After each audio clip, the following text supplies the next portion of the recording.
Olá, meus caros, vamos falar um pouquinho a respeito do contrato de experiência e mais especificamente da situação quando uma das partes decide rescindir o contrato de experiência antes da data prevista para o seu término. Vejam só o que acontece. O contrato de experiência, minha gente, é um contrato feito por prazo determinado.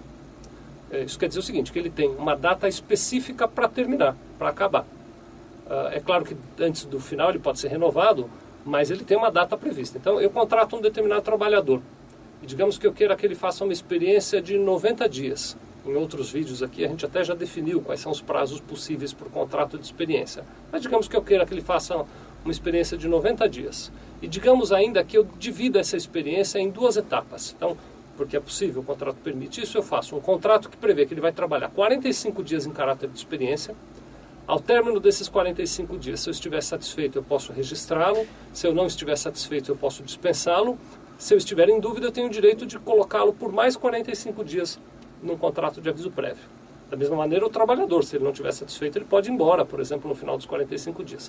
Mas o fato é que, como eu determinei esse intervalo de 45 dias, tem um dia específico em que aquele contrato de experiência termina e, portanto, ele é um contrato por tempo determinado. No contrato por tempo determinado, não cabe aviso prévio.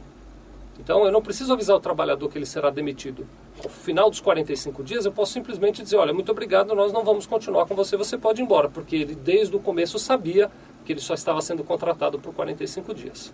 A contramão também é verdadeira, ou seja, o empregado pode perfeitamente, no final do 45º dia, me procurar e dizer, olha, eu não vou mais continuar trabalhando, ele também não precisa me dar aviso prévio. Então, nas datas previstas para o fim do contrato de experiência, quando uma das partes decide que não deve continuar com a experiência, que não deve efetivar aquilo, basta comunicar a outra e se afastar. É preciso tomar algum cuidado com acordos de compensação de horas, então sempre que você for fazer isso, não deixe de falar com o seu contador. Mas independentemente dessa questão da data em que termina ele poder ser dispensado sem aviso prévio, pode acontecer que antes do término, uma das partes decida rescindir. Então, voltando no meu exemplo, o trabalhador vai ficar durante 45 dias em experiência. Digamos que depois de 2 semanas, 14 dias corridos de trabalho, o empregador percebeu que aquele trabalhador não tem as características que ele precisa e prefere demiti-lo, não quer nem deixar que ele termine o contrato de experiência. A lei prevê que, neste caso, a parte que tomou a iniciativa, seja o empregador que decidiu que o funcionário não deve continuar, ou seja o funcionário que decidiu que ele não deve continuar, tem que indenizar a outra em metade do tempo que falta para acabar o contrato. Então, por exemplo, se ele ficou 14 dias trabalhando e o contrato previa 45 dias, faltam 31 dias. O empregador tem que indenizar o funcionário em 15 dias e meio, ou o funcionário tem que indenizar o empregador em 15 dias e meio, nas hipóteses em que ele rescinde o contrato de experiência antes da data prevista para o seu término.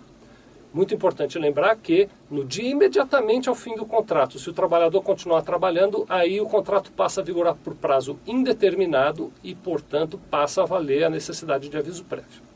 Muito obrigado.